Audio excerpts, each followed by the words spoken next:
আসসালামু আলাইকুম, স্বাগতম মুস্কান কুকিং স্টুডিও। আজকে আপনাদের তৈরি করে দেখাবো কোল্ড কফি। তো কফি তৈরি করে নিয়ে পর্যায়ে প্রথমে 4 টেবিল চামচ আমি এখানে উষ্ণ গরম পানি নিয়েছি, এর ভিতর দিয়ে দিব কফি।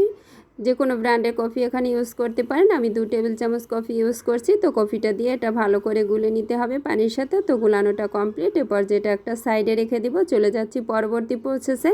এখানে নিয়েছি একটা ব্লেন্ডার জগ, এখান দিয়ে দিব দুধ। এখানে লিকুইড দুধ আমি জাল করে ঠান্ডা করে নিয়েছি ফ্রিজে রেখে।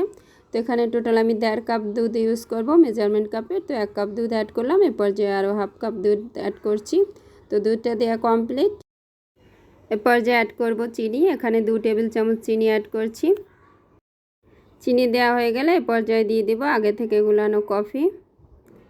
তো কফি দেওয়া কমপ্লিট। এরপর যে অ্যাড করব গুঁড়া দুধ। এখানে আমি 4 টেবিল চামচ গুঁড়া দুধ অ্যাড করছি। আপনারা চাইলে গুঁড়া দুধের পরিবর্তে এখানে ফ্রেশ ক্রিমও অ্যাড করতে পারেন। তো গুঁড়া দুধটা দিয়ে দিলাম। এরপর যে অ্যাড করব, এখানে আমি ডার্ক চকলেট অ্যাড করছি 4 টেবিল চামচ। আপনারা এখানে চকলেট সিরাপও অ্যাড করতে পারেন। এরপর যে অ্যাড করব ভ্যানিলা আইসক্রিম। এখানে আমি আইসক্রিমে 4টা কিউব অ্যাড করব। তো দিয়ে দিলাম আইসক্রিম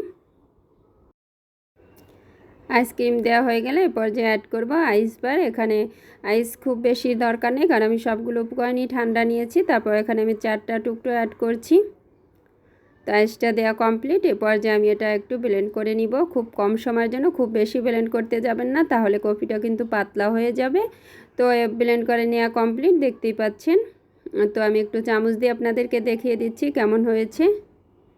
তো এরপর যেটা পরিবেশনের পালা। পরিবেশনের জন্য আমি 2টো গ্লাস চকলেট দিয়ে গার্নিশ করে নিয়েছি। তো এরপর যে কোল্ড কফিটা ঢেলে নিচ্ছি। পর্যায়ে উপর থেকে একটু কফি পাউডার ছড়িয়ে দিব। কফিটা কিন্তু খেতে অসাধারণ হয়েছে, অবশ্যই ট্রাই করবেন। ভিডিও ভালো লাগলে চ্যানেলটি সাবস্ক্রাইব করতে ভুলবেন না, লাইক দিবেন এবং অল বাটনে প্রেস করবেন, তাহলে সবার আগে আমি যে কোনো ভিডিও আপলোড করার সাথে সাথে নোটিফিকেশন পেয়ে যাবেন। আজকে মতো বিদায় নিচ্ছি, আল্লাহ হাফেজ।